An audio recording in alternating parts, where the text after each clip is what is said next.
എൻ്റെ പ്രിയപ്പെട്ട കൂട്ടുകാർക്ക് എല്ലാവർക്കും പുതിയ വീഡിയോയിലേക്ക് സ്വാഗതം. എല്ലാവരും സുഖമായിട്ടും സന്തോഷമായിട്ടിരിക്കുകയെന്ന് വിചാരിക്കുന്നു. എന്നത്തെയും പോലെ ഇന്നും ചെടികളുടെ ഒരു വീഡിയോ ആയിട്ട് തന്നെ വന്നേക്കണത്. ചെടികളുടെ വീഡിയോ ഇടുമ്പോൾ മാത്രമാണ് എനിക്ക് വ്യൂസ് കിട്ടാറുള്ളൂ കേട്ടോ, ഇത്തിരിയെങ്കിലും. അപ്പോൾ അതുകൊണ്ട് നിങ്ങളെല്ലാവരും കണ്ട് സപ്പോർട്ട് ചെയ്യുമെന്ന് വിചാരിക്കുന്നു. ഇപ്പോൾ ഈ കാണിക്കുന്ന ചെടികളെക്കുറിച്ചൊന്നും അല്ല ഞാൻ പറയാൻ പോണത് കേട്ടോ. എപ്പോഴും എല്ലാവരും വളർത്തുന്ന ഒരു സാധാരണ ചെടിയെ പറ്റിയാണ് പറയുന്നത്. പക്ഷേ അതിനൊരു അത്ഭുതം സംഭവിച്ചു. അതുകൊണ്ട് മാത്രമാണ് ഇപ്പോൾ ആ ചെടിയെപ്പറ്റി ഞാൻ പറയുന്നത്. ഞാനിന്ന് പറയാൻ പോണത് മണി പ്ലാന്റിനെ കുറിച്ചാണ്. എല്ലാവരുടെ വീട്ടിലുള്ള സാധാരണ ഒരു മണി പ്ലാന്റ് പെട്ടെന്ന് കളറ് മാറി ഒരു പുതിയ രൂപത്തിലായി എൻ്റെ കയ്യിൽ. അതിനെക്കുറിച്ചാണ് ഇന്ന് പറയാനായിട്ട് വന്നേക്കണത്.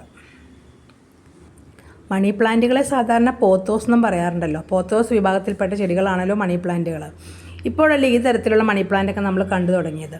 പണ്ട് സാധാരണ ഒരു യെല്ലോ ഗ്രീൻ ഷെയ്ഡുള്ള വലിയ ഇലകളുള്ള ഒരു മണി പ്ലാന്റ് മരങ്ങളിൽ ഇങ്ങനെ പടർന്നു കയറുന്നതാണ് പണ്ടൊക്കെ നമ്മൾ കണ്ടിട്ടുള്ളത്.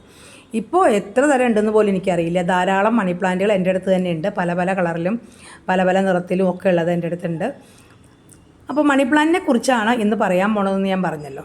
അപ്പോൾ ഇത്രയധികം എന്താണ് മണി പ്ലാന്റിനെ കുറിച്ച് പറയാനുള്ളത് നിങ്ങൾ വിചാരിക്കും. ഞാൻ കുറേയധികം വീഡിയോകൾ മണി പ്ലാന്റിനെ പറ്റി ചെയ്തിട്ടുണ്ട്. മണി പ്ലാന്റ് എങ്ങനെയാണ് നന്നായിട്ട് വളർത്തുന്നത്, മണി പ്ലാന്റ് നമുക്ക് പണം തരുമോ, അങ്ങനെയെല്ലാം അതിനെക്കുറിച്ചൊക്കെ ഞാൻ വീഡിയോ ചെയ്തിട്ടുണ്ട്. എൻ്റെ പഴയ വീഡിയോ കാണുന്ന ആൾക്കാർക്കൊക്കെ അറിയാം. അപ്പോൾ നമുക്ക് എന്നും നമ്മുടെ കയ്യിലുള്ള ചെടികളെ പറ്റി മാത്രമാണല്ലോ വീഡിയോ ചെയ്യാൻ പറ്റുള്ളൂ. അതുകൊണ്ടാണ് കേട്ടോ മണി പ്ലാന്റുകളെ കുറിച്ച് തന്നെ വീഡിയോ ചെയ്തുകൊണ്ടിരിക്കുന്നത്. അപ്പോൾ ഇന്നത്തെ മണി പ്ലാന്റിനെ കുറിച്ച് പറയുകയാണെങ്കിൽ ഇത് കണ്ടോ, ഇത് ഫുൾ ഗ്രീൻ ആയിട്ടുള്ളൊരു മണി പ്ലാന്റ് ആയിട്ടാണ് നിങ്ങളിപ്പോൾ കാണുന്നത് അല്ലേ. സാധാരണ ഞാൻ ആദ്യം പറഞ്ഞ പോലെ ഒരു വലിയ മരത്തിലൊക്കെ പടർന്നു കയറുന്ന വലിയ ഇലകളുള്ള ഒരു യെല്ലോ ഗ്രീൻ ഷെയ്ഡുള്ള ഒരു മണി പ്ലാന്റ് ആയിരുന്നു ഇത് പണ്ട്. അത് സാധാരണ എല്ലാ സ്ഥലത്തും വളർന്ന് പറമ്പിലും അവിടെ ഇവിടെയൊക്കെ പടർന്നു പിടിച്ചു. പെട്ടെന്നൊരു ദിവസം ആ മഞ്ഞ കളറുള്ള ചെടിയുടെ ഒരു കൊമ്പ് മാത്രം ഇങ്ങനെ കളറിൽ വന്നു. അപ്പം ഞാനത് വിചാരിച്ച് കുറച്ച് കഴിയുമ്പോൾ അത് വ്യത്യാസമായിട്ട് വരുമായിരിക്കും. അപ്പം ഞാനതിൻ്റെ ഒരു കൊമ്പെടുത്ത് വേറെ നട്ടുവെച്ചു. പക്ഷേ പിന്നീട് ഒരിക്കൽ പോലും അതിൽ ആ യെല്ലോ ഷെയ്ഡ് വന്നിട്ടേ ഇല്ല. നിങ്ങൾ കണ്ടോ, ഏതിലെങ്കിലും ഒരു യെല്ലോ ഷെയ്ഡ് ഉണ്ടോ? ഒരിക്കലും വന്നിട്ടില്ല. അങ്ങനെ എൻ്റെ കയ്യിൽ നിന്ന് ആ യെല്ലോ ഷെയ്ഡുള്ള മണി പ്ലാന്റ് നഷ്ടപ്പെട്ടു. അത് ഞാൻ നട്ട് വളർത്തി കല്യാണം വീട്ടിൽ വന്നപ്പോൾ അതെല്ലാം മാറ്റി വെച്ചു. കുറേ എല്ലാം പറമ്പിലൊക്കെ വീണ് അവിടെയൊക്കെ മുളച്ചു. അവസാനം അതും ആരൊക്കെയോ പറിച്ച് കളഞ്ഞു. ഇപ്പോൾ എൻ്റെ കയ്യിൽ സാധാരണ ഒരു മണി പ്ലാന്റ് ഉണ്ടല്ലോ, അതിപ്പോൾ ഇല്ല. ഇതിൽ നിന്നും ഒരു കഷ്ണം എടുത്ത് വേറൊരു ചട്ടിയിൽ വെച്ച് പിടിപ്പിച്ചു. ഇനി ചിലപ്പോൾ യെല്ലോ ഷെയ്ഡ് വരുമായിരിക്കും എന്ന് വിചാരിച്ചിട്ട്, പക്ഷേ വന്നില്ല. അപ്പോൾ എന്തുകൊണ്ടാണ് ഇങ്ങനെ വന്നേക്കണതെന്ന് എനിക്ക് മനസ്സിലായിട്ടില്ല. ഞാനിത് ഷെയ്ഡിൽ വെച്ചു, കുറച്ച് വെയിലത്ത് വെച്ചു, പല രീതിയിലും മാറ്റിയും മറിച്ചും വെച്ച് നോക്കി. എപ്പോഴെങ്കിലും യെല്ലോ ഷെയ്ഡ് വരുമോ എന്ന് വിചാരിച്ചിട്ട്, പക്ഷെ വന്നില്ല. അപ്പോൾ അങ്ങനെ എൻ്റെ കയ്യിലെ പഴയ സാധാരണ മണി പ്ലാന്റ് ഇപ്പോൾ എൻ്റെ കയ്യിലില്ല. ഇനിയിപ്പോൾ ഏതെങ്കിലും പറമ്പിൽ നിന്നോ അല്ലെങ്കിൽ ആരുടെയെങ്കിലും കയ്യിൽ നിന്നോ ഒരെണ്ണം വാങ്ങിക്കണം. അപ്പോൾ ഇതെന്തുകൊണ്ടാണ് ഇങ്ങനെ വന്നത് എന്ന് എനിക്കറിയില്ല. അപ്പോൾ ഇന്ന് അതും കൂടി നിങ്ങളായിട്ട് ഷെയർ ചെയ്യാമെന്ന് വിചാരിക്കുകയാണ്. അപ്പോൾ ഇന്നത്തെ വീഡിയോ കണ്ട് ഇഷ്ടപ്പെടുകയാണെങ്കിൽ എല്ലാവരും ഒന്ന് സപ്പോർട്ട് ചെയ്യണം കേട്ടോ. സാധാരണ മണി പ്ലാന്റ് ഒന്നും അങ്ങനെ ബുഷിയായിട്ട് വളരുന്നൊരു ചെടിയല്ല. അത് ക്രീപ്പറാണല്ലോ. അത് ഏതെങ്കിലും മരത്തിലേക്ക് പടർന്നു കയറും, അല്ലെങ്കിൽ നമ്മൾ കുത്തി കൊടുക്കുന്ന ഒരു വടിയിലേക്കോ എവിടേക്കെങ്കിലും അത് പടർന്നു കയറും. അപ്പോൾ എങ്ങനെയാണ് മണി പ്ലാന്റ് ബുഷിയായിട്ട് നല്ല ഭംഗിയായിട്ട് വളർത്തുന്നതെന്ന് ഇന്നത്തെ വീഡിയോയിൽ നിങ്ങളായിട്ട് ഷെയർ ചെയ്യാം. നേരത്തെ കാണിച്ചിട്ടുണ്ട്, കാണാത്തവർക്ക് വേണ്ടിയിട്ടാണ് കേട്ടോ. വലിയ മണി പ്ലാന്റ് അല്ല, ഈ ടൈപ്പ് ആണ് ഞാൻ എടുത്തേക്കുന്നത്.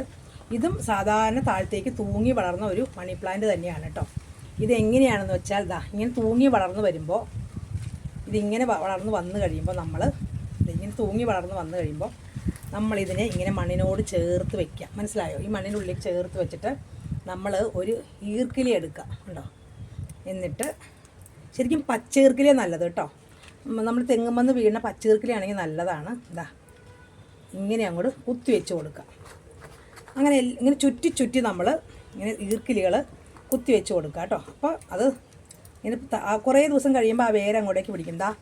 ഇതുപോലെ ഞാൻ ഈർക്കിലി നേരത്തെ വെച്ച് കൊടുത്താണ് കേട്ടോ. ഇത് കണ്ടോ, ഇപ്പോൾ അത് ഈർക്കിലി ഇല്ലാതെ തന്നെ അതിൻ്റെ വേര് അവിടെ പിടിച്ചു. മനസ്സിലായോ? ഞാൻ നിങ്ങൾക്ക് കാണിച്ചു തരാം. ശരിക്കും കുറച്ച് ദിവസം കഴിയുമ്പോൾ അത് മണ്ണിലേക്ക് ഇങ്ങനെ ചേർന്ന് കണ്ടോ, ഇങ്ങനെ ചേർന്ന് അതിൻ്റെ വേര് ഇതേ കാണണ്ടോ, അങ്ങനെ ചേർന്ന് അങ്ങനെ വേര് വരും. പിന്നെ അത് താഴത്തേക്ക് വരില്ല. അങ്ങനെ നമ്മൾ വലിയ ചട്ടിയാണെങ്കിൽ നമുക്ക് ഇങ്ങനെ കുറേ ചുറ്റി കൊടുക്കാം. ഇതൊരു ചെറിയ ചട്ടി ആയതുകൊണ്ട് നമുക്ക് അധികം പറ്റില്ല കേട്ടോ. ഇനിയും വല്ലാണ്ട് നീണ്ടു വരുമ്പോൾ നമ്മൾ അതിൽ നിന്ന് മുറിച്ചെടുത്തിട്ട് വേറെ ചട്ടിയിലേക്ക് മാറ്റി വെച്ച് കൊടുക്കണം. അപ്പം നല്ല ഭംഗിയായിട്ട് ഇതുപോലെ നല്ല ബുഷിയായിട്ട് നിൽക്കും കേട്ടോ. സിമ്പിളാണ്, അത്രേ ഉള്ളൂ. ഞാൻ നേരത്തെ വീണ ഇത് നേരത്തെ കുത്തിവെച്ച് ഈർക്കിലിയാണിത് കണ്ടോ. അപ്പോൾ അത് വേറെ അവിടെ പിടിച്ചു. പിന്നെ ആ ഈർക്കിലിയുടെ ആവശ്യമില്ല, നമുക്ക് വേണമെങ്കിൽ എടുത്ത് കളയാം. അവിടെ ഇരുന്നാലും കുഴപ്പമില്ല കേട്ടോ. മനസ്സിലായില്ല? ഇത് എല്ലാവർക്കും അറിയുന്ന കാര്യമാണ്. എന്നാലും ഞാൻ പറഞ്ഞു എന്ന് മാത്രം, അറിയാത്തവർക്ക് വേണ്ടിയിട്ട്. ചിലരിങ്ങനെ തൂക്കി വളർത്തിയേക്കണ കാണാം. അപ്പോൾ അതിനെ അറിയാഞ്ഞിട്ടാണോ എന്ന് വിചാരിച്ചിട്ടാണ് ഞാൻ പറഞ്ഞത് കേട്ടോ. അത്രേ ഉള്ളൂ. അപ്പോൾ പിന്നെന്താ മണി പ്ലാന്റിനെ കുറിച്ച് പറയാം. എന്താ പേര്? Money plant. നമുക്ക് മണി ധാരാളം തരുന്ന ഒരു ചെടി. അപ്പോൾ അത് അങ്ങനെയുള്ളവർക്ക്, അങ്ങനെ വിശ്വസിക്കുന്നവർക്ക് അതുപോലെയൊക്കെ വളർത്താം. വിശ്വാസമാണല്ലോ എല്ലാം അല്ലേ. വിശ്വാസത്തിൻ്റെ മുന്നിൽ കൂടിയാണല്ലോ നമ്മൾ മുന്നോട്ട് പോയിക്കൊണ്ടിരിക്കുന്നത്. ഒരു വിശ്വാസത്തിൽ ഊന്നി മാത്രമേ നമുക്ക് ജീവിക്കാൻ പറ്റുള്ളൂ. അപ്പോൾ അങ്ങനെ വിശ്വസിക്കുന്നവർക്ക് അങ്ങനെ ചെയ്യാം. ഇത് ഉണ്ടാക്കി വളർത്തി വിറ്റാൽ നമുക്ക് പൈസ കിട്ടും. അതുകൊണ്ടാണ് മണി പ്ലാന്റ് എന്ന് പേര് വന്നതാണെന്ന് എൻ്റെ വിചാരം. ഞാൻ പണ്ട് വിചാരിച്ചിട്ടുണ്ട് കേട്ടോ. പണ്ട് ഞാൻ സ്കൂളിൽ വെച്ച ടീച്ചറോട് ഒരു സംശയം ചോദിച്ചു. പണ്ട് ഇതിൻ്റെ പേര് മണി പ്ലാന്റ് എന്ന് ആരോ പറഞ്ഞു കേട്ടു. അപ്പോൾ നമ്മുടെ വീട്ടിലൊന്നും അങ്ങനെ ഈ മണി പ്ലാന്റ് ഒന്നും ഇല്ല. സാധാരണ ചെത്തിയും ചെമ്പരത്തിയും അങ്ങനത്തെ രാജമല്ലി അങ്ങനത്തെ പൂക്കളൊക്കെ ഉള്ളൂ. റോസൊക്കെ ഉണ്ട് കേട്ടോ. ആ സമയത്താണ് ഇത് മണി പ്ലാന്റ് എന്ന് പേര് പറഞ്ഞത്. അപ്പോൾ ഞാൻ ടീച്ചറോട് ചോദിച്ചു, എൻ്റെ ഇംഗ്ലീഷ് ടീച്ചറോട് ചോദിച്ചു, ടീച്ചർ എന്താ ഇത് മണി പ്ലാന്റ് എന്ന് പേര് വന്നേക്കണേ. ടീച്ചർ പറഞ്ഞു, ഇത് നമുക്ക് പണം കിട്ടുന്നതാണ്, ഗീത ഒന്ന് ശ്രദ്ധിച്ച് നോക്കണം. ഏതെങ്കിലും റോഡിൽ കൂടെയൊക്കെ പോകുമ്പോൾ വലിയ വീടിൻ്റെ മുമ്പിൽ വലിയ മരങ്ങളൊക്കെ ഉണ്ടാവും, അതിൽ നിറച്ചിട്ടുണ്ടാവും. അപ്പോൾ അതിൽ നിന്ന് നമുക്ക് മനസ്സിലാക്കാമെന്ന് പറഞ്ഞു. അപ്പോൾ ശരിയാണ്, ഞാനും നോക്കിയപ്പോൾ ശരിയാണ്. പണ്ടത്തെ 2 നില വീടുകളുണ്ടല്ലോ, ഈ ഓടിട്ടതിന് 2 നില വീട്, അങ്ങനത്തെയൊക്കെ വലിയ തറവാട്ട് വീടുകളുടെ മുമ്പിൽ വലിയ മാവ്, വേറെ എന്തെങ്കിലും വലിയ പ്ലാവ്, വലിയ മരങ്ങളൊക്കെ നിൽക്കുന്നുണ്ടോ, അതിലൊക്കെ ഈ മണി പ്ലാന്റ് വലിയ ഇലകളായിട്ട് ഇങ്ങനെ വളർന്നു നിൽക്കണം. അപ്പം ഞാൻ ഓർത്തു, ടീച്ചർ പറഞ്ഞാൽ ശരിയാണ്, ഇത് പണമുള്ളവരുടെ വീട്ടിലാണ് കാണുള്ളൂ, സാധാരണക്കാരുടെ വീട്ടിലൊന്നും അങ്ങനെ കാണാനില്ല. സാധാരണക്കാർക്ക് അധികം സ്ഥലം ഉണ്ടാവില്ല, അവർക്ക് വലിയ മരം ഉണ്ടാവില്ല, പിന്നെ എങ്ങനെയാണ് മണി പ്ലാന്റ് ഉണ്ടാവുക? അന്ന് അത്രയും ചിന്തിക്കാനുള്ള ബുദ്ധി എനിക്ക് ഉണ്ടായില്ല കേട്ടോ. അപ്പം ഞാൻ വിചാരിച്ചു ശരിയായിരിക്കും, ഇതും എനിക്കൊരു കഷ്ണം എവിടുന്നെങ്കിലും കിട്ടണമെന്നിങ്ങനെ ആഗ്രഹിച്ച് അവസാനം എനിക്ക് കുറേ വർഷങ്ങൾക്ക് ശേഷമാണ് കിട്ടിയത്. അപ്പോഴേക്കും എനിക്ക് മനസ്സിലായി, ഈ മണി പ്ലാന്റിൽ നിന്ന് നമുക്ക് പണമൊന്നും കിട്ടില്ല. ഒരു ചെടി വയ്ക്കുമ്പോൾ നമുക്കൊരു പോസിറ്റീവ് എനർജി കിട്ടും, കാരണം ഒരു ചെടി നല്ലതാണല്ലോ, ഒരു സന്തോഷം നൽകും. പിന്നെ നമ്മളിപ്പോൾ മനസ്സിലായി, ഇത് വളർത്തി ഇങ്ങനെ കഷ്ണമാക്കി വിട്ടിട്ടുണ്ടെങ്കിൽ നമുക്ക് നല്ല പൈസ. ഇതുപോലത്തെ പീസൊക്കെ 10 രൂപയ്ക്കൊക്കെ ഞാൻ വിറ്റിട്ടുണ്ട് കേട്ടോ. ഇത്രയും നീളമുള്ളൊരു പീസ് 10 രൂപയ്ക്കൊക്കെ നേരത്തെ വിറ്റിട്ടുണ്ട്. ആ കോവിഡ് സമയത്ത് നല്ല ഡിമാൻഡായിരുന്നു, ആ സമയത്തൊക്കെ വിറ്റിട്ടുണ്ട്. പലതരം വെറൈറ്റികൾ. ഇത് മാത്രമല്ല, സാധാരണയ്ക്ക് പോലും രൂപ കിട്ടുമായിരുന്നു.